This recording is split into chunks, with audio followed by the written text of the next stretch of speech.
रोटी नहीं आपको होती है न मिलती है, तो धीरे धीरे सड़े सड़े उस काम की तरफ चलो। तो हमारी देवियां और पुरुष बच्चों के बारे में कुछ नहीं कहेंगे, ये तो हर वक्त स्नान किए रहते हैं, ये तो हर वक्त स्वच्छ रहती है, कि उनके बच्चों को कोई बोझ नहीं होता, उनको तो वैसे ही रखो। लेकिन पुरुष और स्त्री कम से कम 5 स्नान कर लो। मान लो कोई बीमार है तो कपड़ा भिगो करके पहुंच लो बदल, और कपड़ा बदल लो, बस स्नान हो गया। अरे कितने लोग तो होता है कि धूल लगा लेते हैं, कपड़ा उतारा धूल लगाई और बस स्नान हो गया। किसी ने 5 का स्नान कर लिया, कपड़ा भिगो कर पहुंच लिया, और किसी ने ठीक से स्नान कर लिया। तो 5 प्रकार के स्नान होते हैं और वो आपको मालूम नहीं है, लेकिन उसमें शुद्धि सब में होती है। तो जो जिस लायक है वो स्नान कर लो। ये जरूरी नहीं है कि नल के नीचे तुम बैठ जाओ और ऊपर से ठंडा पानी गिराओ, ऐसा नहीं। जितनी तुम में क्षमता है उतनी शुद्धि कर लो, तुम्हारी पूरी शुद्धि मानी जाएगी। और फिर पूजन करना वेदवान। तो मैं ये कार्यक्रम इसलिए यहाँ बंद करूंगा कि मुझे भी तो थोड़ा बहुत कुछ घंटे लगेंगे, मालिक का जो आदेश मिलेगा उसके समझने में, और जो आदेश मिलेगा उसके बताने के लिए मुझे भी तो तैयार होना पड़ेगा। तो इसलिए मुझे कुछ समय मिलना चाहिए। तो मैं यहाँ पर इसको समाप्त करूंगा, और नामदान जो नए लोग आए उनको कल मिलेगा। कल असली दिन भंडारे का पूजन कल की ही तारीख में होने जा रहा। भंडारा कल ही है, और रात को भी लोग आएंगे और सुबह भी बड़ी संख्या में आएंगे, क्योंकि भंडारा सुबह यानी शुरू माना जाता है, और 8 तारीख का ही भंडारा होता है। और सबको जहाँ तक हो सके रात को ही आ जाना चाहिए, ताकि वो पूजा के यानी 12 बजे के समाप्त होने पर पूजा में सम्मिलित हो जाए।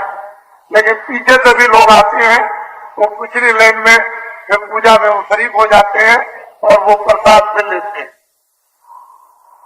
और प्रसाद को संभाल करके रखना। बोलो जय गुरुदेव। करो आपके 3 खंड पूरे हो गए, और ये चतुर्थीय खंड है। ये शुरू हो गया था तो आपका ये चुनाव आ गया था, और उसमें लोग लग गए इस वातावरण में। तो वैसे तो लोग काम अपना करते रहे थोड़ा बहुत, पर अब वो चतुर्थीय जो खंड है उसमें आप अपने लगे रहो। फिर 5म खंड आएगा, फिर 6वां खंड आएगा, फिर 7वां खंड आएगा। आपको तो जानना चाहिए कि भागवत है या रामायण में कितने खंड हैं, यह आपको समझना चाहिए। तो कुछ ना कुछ है खंडों में अलग अलग है, इन खंडों के काम बिल्कुल अलग अलग चलेंगे। तो आप लोग अपने अपने खंडों में लगे रहो, उसको छोड़ने की जरूरत नहीं है कि आप ये समझ करके चुपचाप बैठ जाओ कि अब तो खंड पूरे हो गए होंगे। नहीं नहीं, अभी काम कुछ पूरा नहीं हुआ, अभी तो काम की शुरुआत भी नहीं हुई। खंड तो पूरे होने दीजिए, काम की शुरुआत तो तब होगी तो बराबर चालू रखो, उसको छोड़ने की जरूरत किसी को नहीं है। और जब आपको आदेश मिलेगा, अभी आदेश आपको नहीं मिला था, आदेश मिलेगा तो उसका पूरा आप लोग ये समझकर कि हम और हमारा भगवान आमने सामने है, फिर उसका पालन करूंगा, तो काम हो जाएगा। और क्या चाहिए? बोलो जय जय गुरुदेव। ठहर जाओ। आपने दशहरे के दिन सब लोगों ने ब्राह्मणों को, कुलों को बुलाकर आपने पूजा की थी।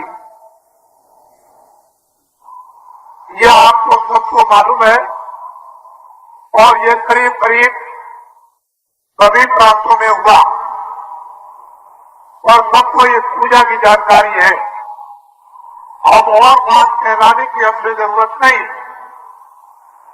पूजा किसी मकसद के लिए होती है, इसको ध्यान में रखना चाहिए।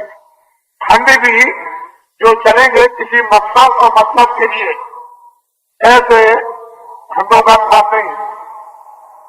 बोलो जय गुरुदेव, जय गुरुदेव, जय गुरुदेव राम कृष्णा, जय गुरुदेव राम कृष्णा। करो ये जीवात्मा दोनों आंखों के बीचों बीच मध्यभाग में बैठी है। ये आंखों के नीचे मृतलोक है। ये जो आपको दिखाई देता वो गोचर जालक बन जाई और सब पाया जानो भाई। ये जीवात्मा बैठी के ये नीचे मृतलोक, इसी को कहते हैं पिंडलोक। इसके ऊपर में स्वर्गलोक और वैकुंठ लोक, 14 भवन और 14 तपन। और उसकी भी एक सीमा है कि यहाँ तक स्वर्ग है और यहाँ तक वैकुंठ, और उसके बाद शक्ति लोक है। और शक्ति लोक की भी एक सीमा है, उसका भी एक अलग मंडल है। फिर ईश्वर का धाम, उसकी भी एक सीमा है। फिर माया का लोक, बहुत बड़ा लोक है माया का। उस माया के लोक की भी सीमा है, इतना बड़ा। फिर ब्रह्मलोक, और ब्रह्मलोक की भी सीमा है। फिर इसके बाद में प्रकृति लोक, और प्रकृति लोक की भी सीमा। फिर उसके कहते हैं पुरुष लोक, पुरुष लोक की भी एक सीमा।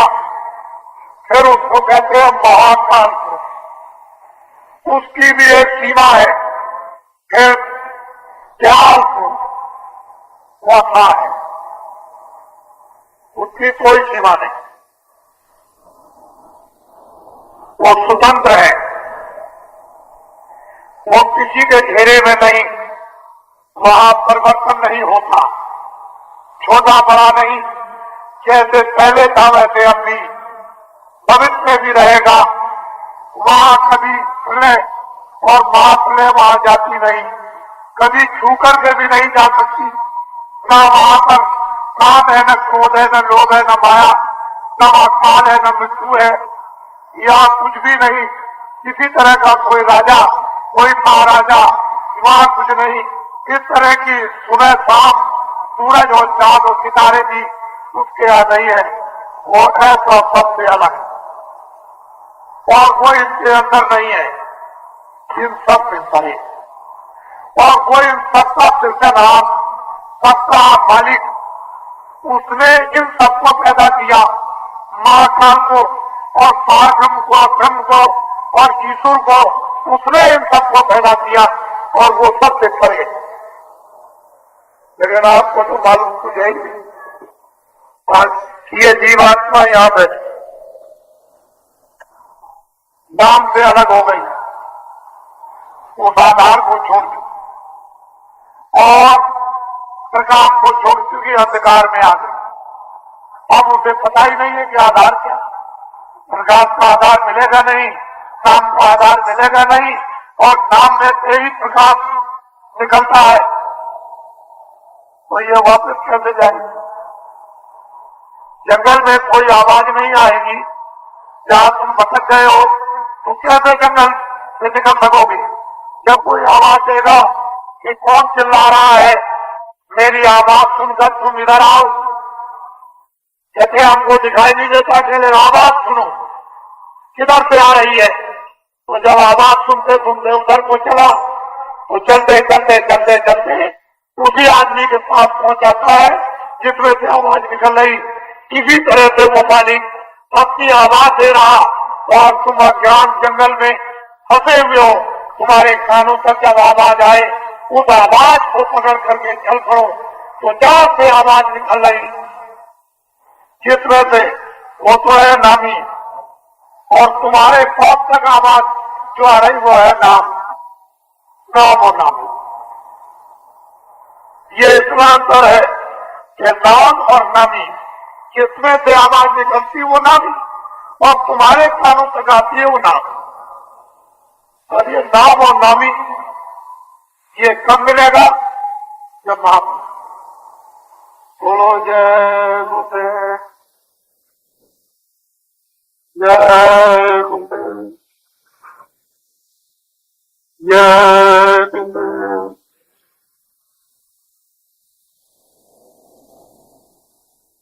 और एक बात आपको समझा दूं, कहते हैं कि दान किसको देना चाहिए? जो पात्र हो।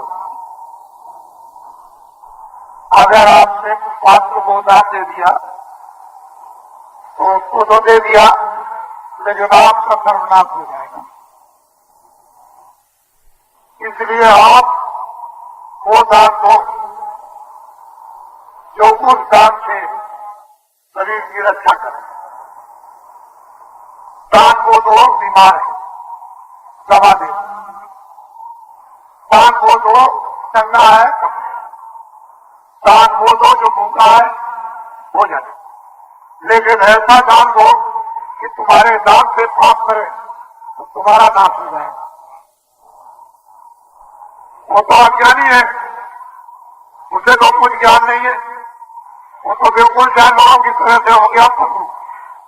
लेकिन तुमने जो दान दिया है वो पाप हो लगेगा और तुम्हारा नाश हो जाएगा। ये तो दान है वस्तु का, लेकिन बुद्धि का जो तुमने दान दिया उससे तो तुम बिल्कुल खत्म हो गए। जो परलोकी तुम्हारा समाज, तुम्हारी जाति, तुम्हारा परिवार इसका सब दान, जब बुद्धि का दान जो सब दान से बड़ा दान वो ऐसे नहीं देना चाहिए। वहां देना कहाँ नहीं देना। और आपको इतने दिन हो गए बताते हुए कि बुद्धि दान सबसे बड़ा दान। आपको किस पात्र को बुद्धि दान देना, ये वस्तु दान नहीं है, बुद्धि दान है।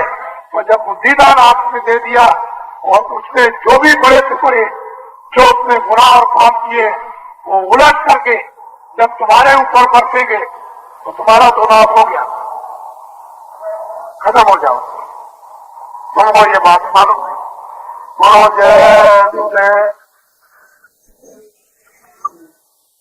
जय गुरुदेव। कहते ये स्थान सर्व जातियों के लिए है। हमने कोई भेदभाव किसी तरह का नहीं रखा और हम किसी से घृणा भी नहीं करते। हमारे पास तो ऐसी बूटी है कि हम लगा देंगे, सफाई कर देंगे। हमारा काम सफाई करना।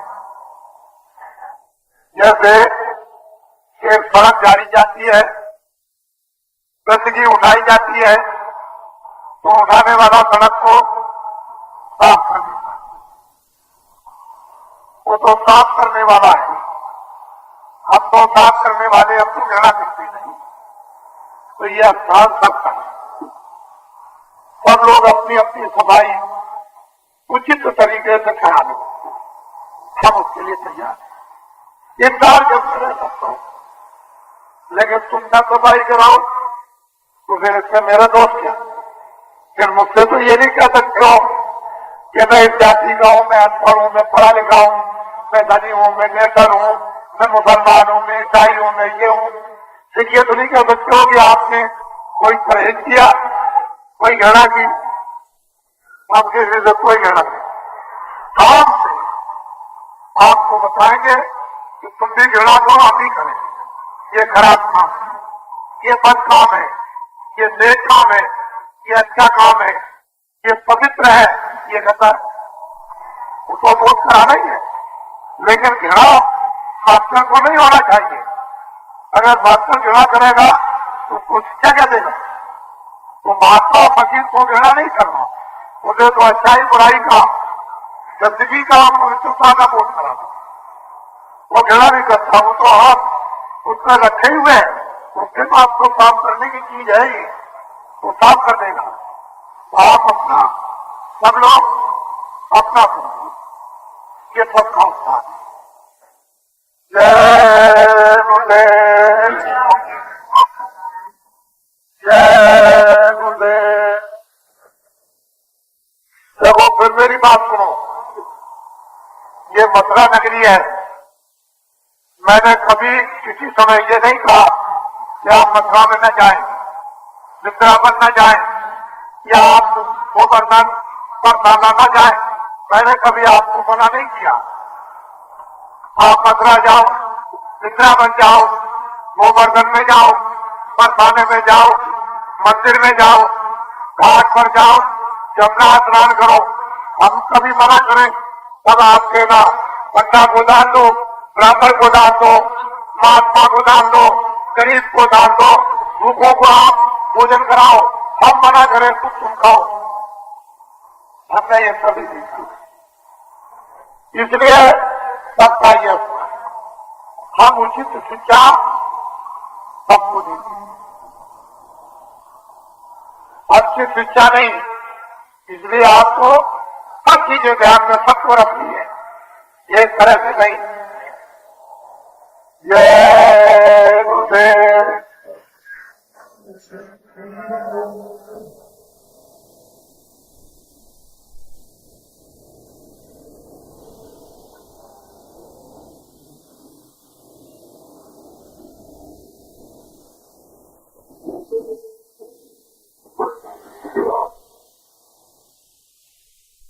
अब बैठो, इधर बैठ जाओ, सेवा करो। इधर मेरी तरफ देखो, बाहर की दोनों आंखों से मेरी तरफ देखो। ये दोनों आंखें बाहर की बंद करो, दोनों आंखें बंद कर लो। अंदर की आंख से मेरी तरफ सामने सीधा दूर देखो, मेरी तरफ को देखो, अंदर वाली आंख से, जीवात्मा की आंख से देखो, मेरी तरफ दूर देखो। बाहर की शरीर की आंखें बंद रखो, दूर देखो, और मेरी तरफ दूर देखो। एक जगह अपनी आंख को एकाग्र करो, अपनी अपनी आंख को रोको, दूर देखो, अपनी आंख को रोको, मन को, बुद्धि को, चित्त को आंख से बात रोक करके रखो और आपको एकाग्र करो। एक साथ होकर के एक जगह देखो, उसी अंधेरे में, वहां से देखो, उसी अंधेरे में अपनी आंख को रोको। थोड़ी देर में तुमको झलक उस प्रकाश की रोशनी की दिखाई देगी। एक जगह अपनी आंख को रोक के रखो, दूर देखो, अंदर में सिर्फ बात है, क्या उसको दूर से देखो। जब मैं कहूंगा तो खोलना।